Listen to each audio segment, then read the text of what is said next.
UK's most prolific sex offender attacked young men.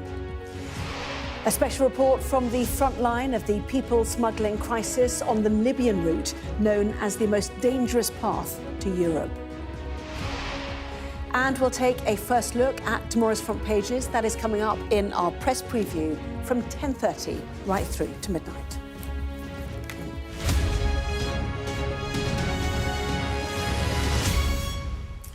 Hello, good evening. Democrats in the United States have released emails from Jeffrey Epstein, which they say raise serious questions about the nature of President Trump's relationship with the paedophile. In one of the emails, Epstein asserts that Mr. Trump spent hours at his house with one of Epstein's victims, later identified by the White House as Virginia Giuffre. The White House also said the release of the emails was an attempt to create a fake narrative and that President Trump was not involved in any wrongdoing. And tonight, Republicans have released thousands more documents relating to Epstein, promising to reveal the full truth and accusing Democrats of slandering the president. Our US correspondent James Matthews has this report. It was another November day outside the US Capitol. Inside, there was business unusual. This just doesn't make sense. A big story just got bigger, with fresh revelations on the Epstein affair. Yet more notes on a scandal. Yet again, they cite the president in Jeffrey Epstein emails released by the House Oversight Committee. One from 2011 to his co-accused Ghislaine Maxwell reads, "I want you to realize that the dog that hasn't barked is Trump. A victim, name redacted, spent hours at my house with him. He has never once been mentioned. Police chief, etc. I'm 75% there." Ghislaine Maxwell replied, "I have been thinking about that." Epstein emailed the writer Michael Wolff about a Trump media appearance. The author replied to him, "If he says he hasn't been on the plane or to the house, then that gives you a valuable PR and political currency. You can hang him in a way that potentially generates a positive benefit for you. Or if it really looks like he could win, you could save him, generating a debt." On the congressional committee investigating the Epstein affair, Trump's political opponents say it's political dynamite. Our leadership here is implicated in the largest sex trafficking scandal in the history, not only of the United States, but potentially in the planet. And so this email, especially the 2011 email from Jeffrey Epstein to Ghislaine Maxwell, directly references Trump. It directly talks about how he spent time with one of the victims of his sex trafficking crimes at Jeffrey Epstein's house. Donald Trump was a friend of Jeffrey Epstein before they fell out. The name redacted from the new emails was unredacted by the Trump administration. They named her as the late Virginia Giuffre, Andrew's accuser. This was a White House standing by their man. These emails prove absolutely nothing other than the fact that President Trump did nothing wrong. And this email you refer to with the name of a victim that was unredacted now and has since been reported on in this room, so I will go ahead and say it, Virginia Giuffre. She maintained that there was nothing inappropriate she ever witnessed, that President Trump was always extremely professional and friendly to her. Survivors of Jeffrey Epstein have long demanded a full release of relevant files for full public scrutiny.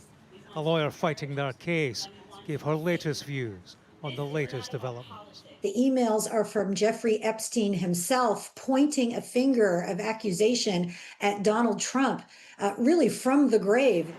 Among 20,000 documents newly released, Andrew Mountbatten Windsor appears to get a mention. In response to a newspaper planning to run a story on Epstein, his actions and associates, someone called The Duke emailed Ghislaine Maxwell and wrote, "Hey there, what's all this? I don't know anything about this. You must say so, please. This has nothing to do with me. I can't take any more of this." I wish I'd never met him in the first place. The documents appear to show Lord Mandelson, former US ambassador, was in touch with Epstein in 2016. In November that year, Epstein emailed him, writing, 63 years old, you made it. Mandelson replied, just, I have decided to extend my life by spending more of it in the US. Epstein wrote back, in the Donald White House.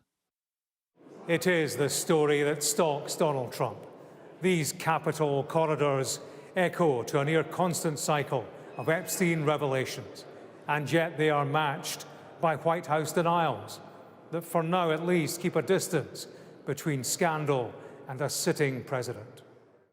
But in this scandal, there is a distance to run. James Matthews, Sky News, in Washington. So what else is contained in the thousands of Epstein files released today? Our US correspondent Mark Stone joins us now from Washington. Mark. Yeah, I mean, honestly, Anna, it's been kind of overwhelming looking through more than 20,000 different documents. They were dropped earlier on today on the House Oversight Committee's website, a link there which directed us through to a Google Drive. And inside that Google Drive, you can see some of the emails, scans of articles, newspaper articles stretching back many years, scans too of books that were written about Jeffrey Epstein. Some of it highly relevant, some of it less relevant. And so the challenge going through it and working out which bits are important, which bits are important for us to highlight, and which are kind of red herrings. And there are some of those. But the emails are astonishing. And to give you a sense, you know, I'm in file 11 here, which is itself within an images file. If I go back, you can see lots of different files there, each of those containing thousands of documents. If I go back one file there, you can see the 4 different original files in which are many thousands of documents, text, lots of text as well. If I open that one, you can see, get a sense of just how much is in here. An awful lot. There's a couple of things that we can pull out which are interesting. And I must stress, we're still going through all of this. But James mentioned Peter Mandelson, formerly the ambassador here, of course, lost his job as ambassador because of the last tranche of emails which revealed his association with Jeffrey Epstein. Well, what is interesting is that the email that is contained within this latest tranche shows that Peter Mandelson was emailing and exchanging emails with Jeffrey Epstein as recently as 2016.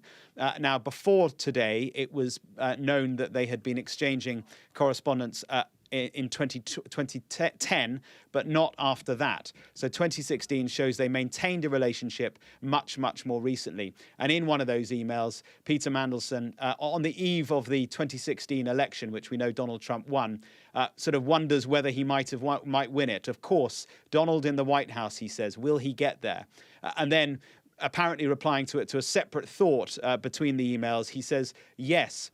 Without Andrew, it would not have gone nuclear. Now, there's no sense of which particular Andrew he is talking about there, but that is certainly interesting. I have been in touch with Peter Mandelson today. I've messaged him, asked him if he's got any response to this latest revelation.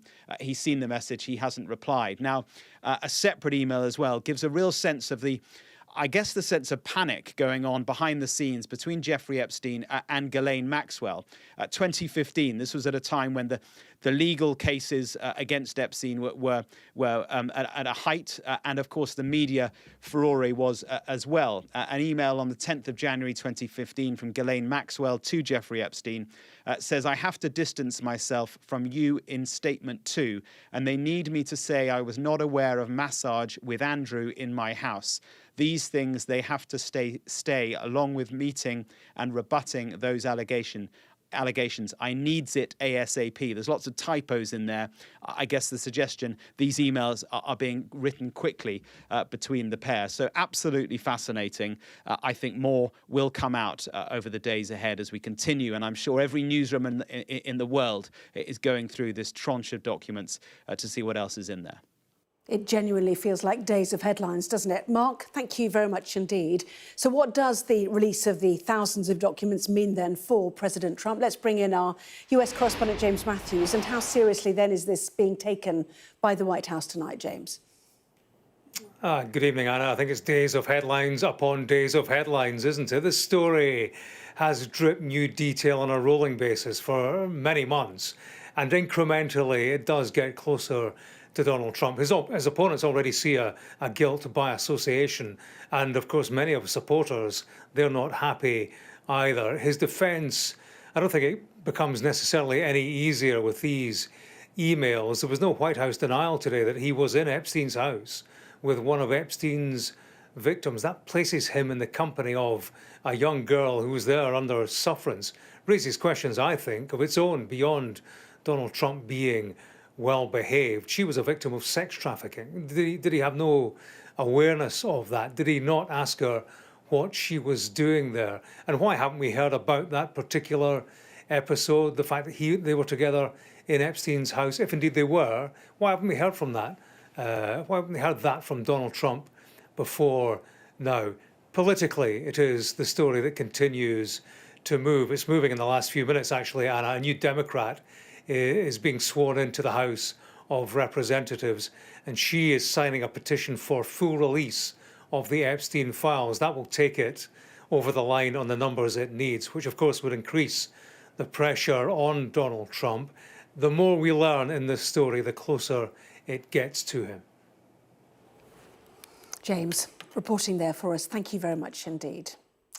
Well, let's head to domestic politics now, and the Prime Minister has condemned what he called completely unacceptable attacks on Wes Streeting, insisting he never authorised briefings against ministers. Sir Keir Starmer was speaking after allies of his told journalists that he would fight any attempt to unseat him, with the finger being pointed at the Health Secretary. Mr Streeting has denied he was lining up a leadership bid and hit out at what he called a toxic culture in Downing Street.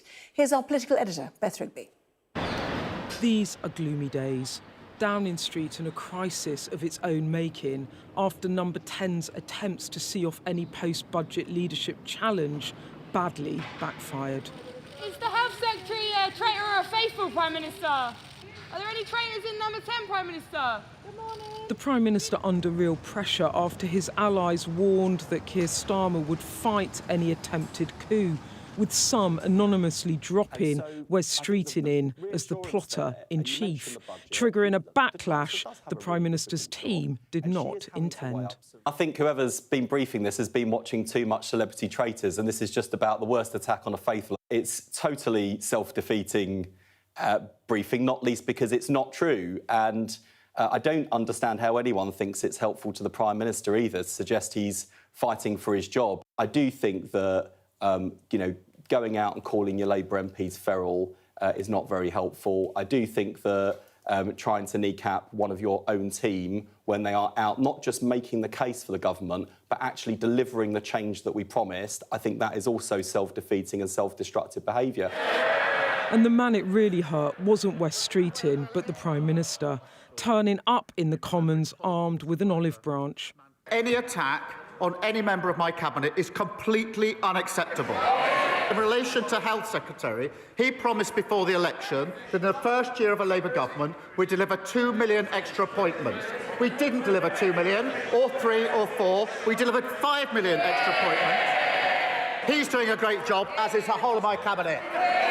A clear show of support for Streeting, the PM less clear about the man leading his Number 10 operation as Kemi Badenoch goaded him. Mr Speaker, what we heard the Health Secretary say this morning was that he wants to cut waiting lists, but we all know that there's only one waiting list that he really wants to cut. These attacks came from Number 10, nowhere else, his toxic Number 10. The person responsible for the culture in Number 10 is his Chief of Staff, Morgan McSweeney. Does the Prime Minister have full confidence in him?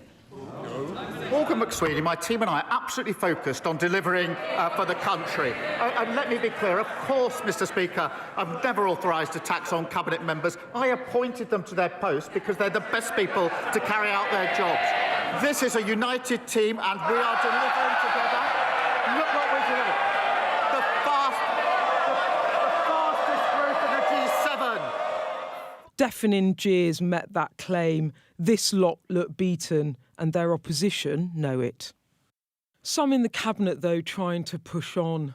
Has the Prime Minister lost control, and is there a toxic environment within Number 10? No, I don't accept that at all. Across the whole Cabinet, led by the Prime Minister, we're getting on with the job.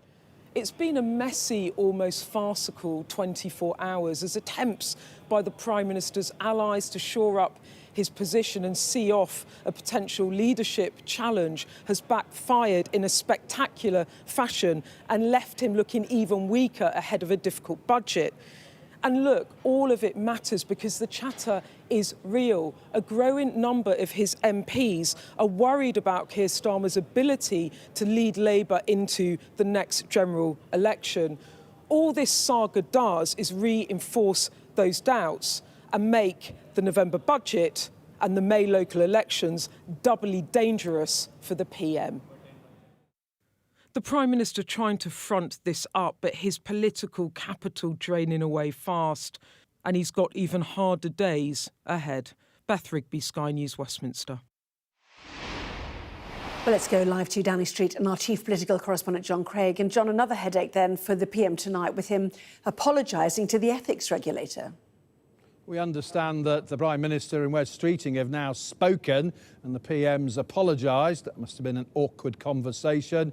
But there is another crisis, if you like, for the Prime Minister, because he's been forced to admit in a letter to the ministerial standards watchdog, Sir Laurie Magnus, that he did in fact approve the appointment of the Labour donor David Cogan as the football regulator, despite previously saying the decision was taken by Lisa Nandy, the Culture Secretary. In this letter, he said he was asked whether he was content. He confirmed I was supportive, he said. He said that the decision was taken by Lisa Nandy, but he said in retrospect it'd been better if I hadn't confirmed that I was content with the appointment. This was an unfortunate error for which I express my sincere regret. Sir Keir says also in the letter that Mr Cogan donated to his leadership campaign in 2020 when he stood, and also to his local party in North London in the last general election campaign last year. We know from an official document last week, the inquiry into Lisa Nandy's involvement, that Mr Cogan donated a total of £33,410 to the Labour Party in recent years. Now, in reply to the PM, Sir Laurie has said it's regrettable, despite what we agreed previously. You were asked to confirm you were content with the appointment recommended by the Secretary of State. Regrettable, same word that the PM used talking about Rachel Reeves's licence for renting out her home. The Tories, of course, are accusing the government of cronyism, and the Shadow Minister Alex Burghardt claims Keir Starmer has himself been caught offside.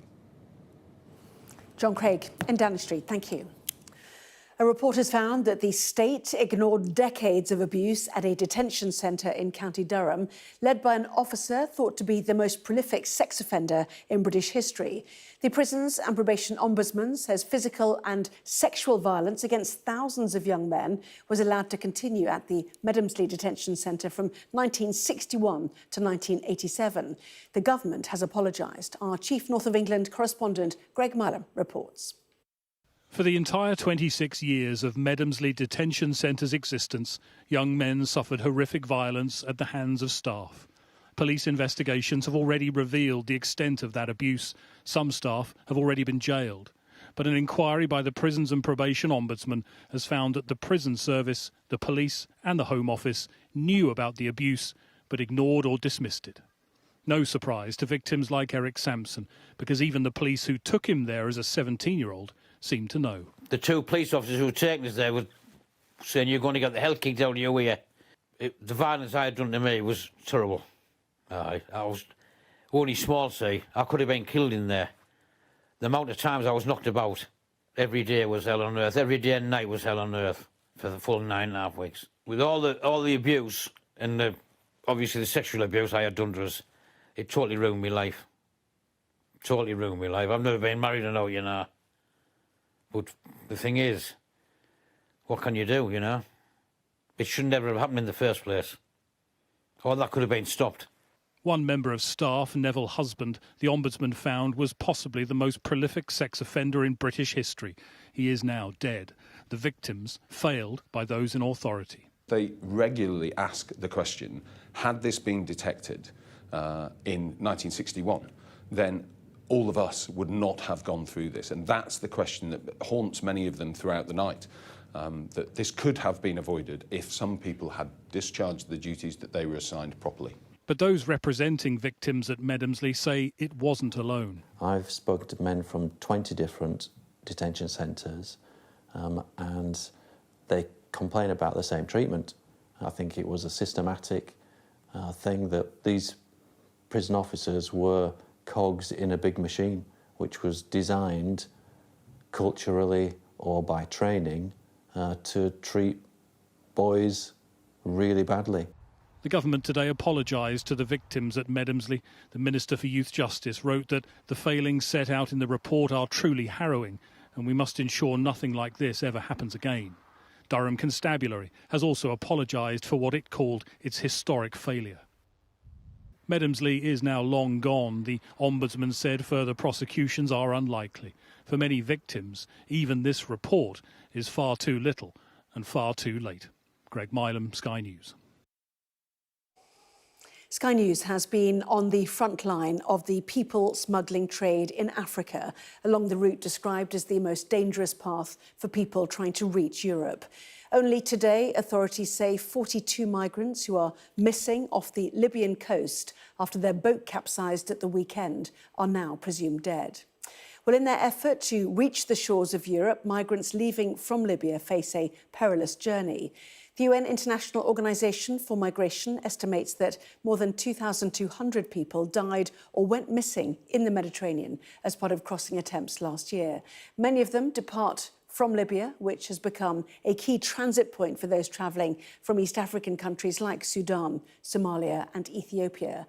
That's as well as parts of West Africa, including Nigeria, Mali and Ghana, plus places like Syria in the Middle East and as far afield as Bangladesh too.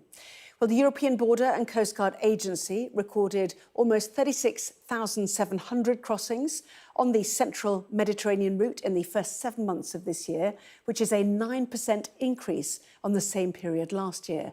Eastern Libya is controlled by a powerful leader and a militia keen to show they can crack down on smugglers and their cargo. In return, they seek European funding and recognition. Our special correspondent, Alex Crawford, and her team were given exclusive access to boats fishing migrants out of the Mediterranean and sent this report. We're with the forces fighting people smugglers in East Libya and watch them trying to smash the gangs. We witness the boatloads risking their lives on new sea routes to Europe and see those who fled war taken back to Libya. This is the centre of Europe's smuggling crisis, and we're travelling to the heart of it.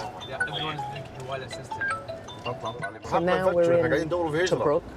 It's meant to be a key transit point, a key launching area from where many migrants will connect with smugglers and go over to Europe. This is one of the main smuggler junctions. The streets are crowded with those wanting to go to Europe. They're all waiting to cross the sea, we're told. The officers are overwhelmed, and many are set on going to Britain. United Kingdom, wow, that's good. I hope I will be there soon, right? The unusual access we've got to East Libya is to show us exactly this. The crowds ready to risk their lives on small boats, with many telling us they're escaping war in Sudan. And when we go back, maybe we're going to die. When we go back to Sudan. All is hungry. All is hungry. Here is not good. Sudan is not good. Where is God? Europe. Everything is in hand of God. If God say that you are going to make it to Europe, I think nothing will stop us. They live in miserable, cramped and dirty conditions, waiting all the time for the smuggler's call. It could change their life or end it. Some, still very young, have the scars of the wars they've fled and tell us of their desperation to leave Libya. A big scar here. Yeah. Sometimes it's paining, you know. So we just need your help, guys. The situation here in this place that we live is too bad. We just need your help. I was interested in whether you're scared or frightened of the authorities here. Yeah, we are very scared. So the authorities is treating us very bad because now the authority can come and chase you from this house, can beat you and can take you to jail. The sea operations in this part of the Mediterranean are all under the command of the youngest son of General Khalifa Haftar, the warlord ruling the whole of East Libya. The general wants to be seen as Europe's answer to the people smuggling business. So the East Libyans are showing us their efforts intercepting illegal boats and taking them back to North Africa. It's a controversial policy which takes the crew into European search and rescue waters. We are tantalisingly close to Greece. You can see it through the haze, the sort of island about 40 miles off. And the East Libyan Coast Guard is waiting here to see if it can spot boats which will inevitably turn up, which are trying to head to those islands. It's the middle of the night when the call comes in. Yeah, we see you. That's why I stopped the vessel and I point my searchlight on this spot, approximate direction of this boat.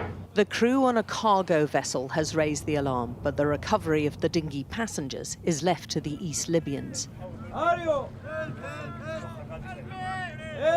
an absolutely packed dinghy full of people. Difficult to tell how many, but absolutely jam-packed. Legs hanging off, they're so full. They're saying, help me, as they were coming closer. And they're trying to throw them a rope to pull them in. Panic is setting in. Their engine is broken and they've been nearly 4 days at sea. They're exhausted and wet and desperately thirsty. Many appear dehydrated and very weak. The dinghy is rapidly taking on water and minutes away from sinking. They don't realise yet, but they've just been pulled aboard a brigade ship run by one of the most powerful armed groups in the region. It's a TBZ ship under the command of General Haftar's son, Saddam. His forces are accused of a range of crimes by human rights groups, including rape, torture and smuggling. At this point, the ship's passengers think they're still going to Europe. This boat is taking you back to Libya. Really? Yes. I don't know. These are the East Libyan Coast Guard. And if we say that we're gonna go next, for example, in Greek, we're gonna go or we cannot go? They're taking you away from Greece. They're taking you to Libya. We don't like Libyan exactly because we don't like Libyan, of course. Other passengers are equally shocked as the crew tries to placate them. If we didn't come to you, I think you die. Yeah, exactly. Yeah. As their dreams of Europe fade, fear steps in. Throw me in the water, let me die, this man says, but I'm not going back to Sudan or Libya. They're pretty desperate. They keep on saying, don't take us back, don't take us back, we don't want to go back. A number of them saying that they've tried before, failed, and now trying again, but a lot of desperation and urging us. They think we've got something to do with it, and they're urging us to take them to Europe. The interception of asylum seekers so close to European territory is highly contentious, returning them to war zones and unstable countries even more so. In cases like this, you don't think too hard about where you are in the sea, the captain tells us. You saw water was already inside their boat, he goes on. 2 or 3 hours and they'd all be dead. It's a long night back to East Libya, where it's difficult to lodge asylum claims because the only UN-recognised government is in the rival and separated West. I think a lot of people will wonder about the whole ethics of picking up people who have fled a war zone, who have fled instability, and they say they're terrified for their lives, and who pick them up off the coast of what they consider safety in Europe, and then they've taken them all the way back again to Libya, another country which is considered to be very fractured and very unstable and full of a certain number of dangers. The men tell us they're all from Sudan too, and legally allowed to stay in Libya, but none want to. And now they're about to be returned to what they were fleeing from, one of the world's worst humanitarian disasters. There's a frantic dash for freedom, a sense they've come too far trying to escape war to give up now. But it's a fruitless, desperate gesture. He knows, along with the rest of them, that they're headed to a detention centre. They'll be locked up now for an unknown time and then sent back to a war zone. They are a picture of despair and helplessness. Alex Crawford, Sky News, East Libya.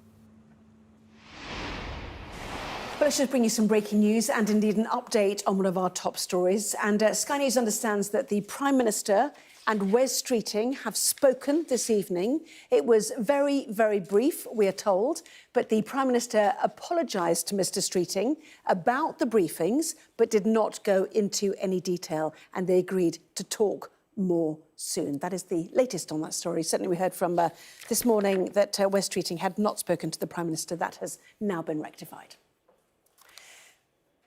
Well, that was Sky News at 10. Coming up, we'll be taking a first look at tomorrow's newspapers in the press preview tonight, joined by the political commentator Adam Bolton and the former First Minister of Northern Ireland, Baroness Foster. Among the stories we will be discussing, this on the front page of The Guardian about tonight's top story here on Sky News. Epstein, they say.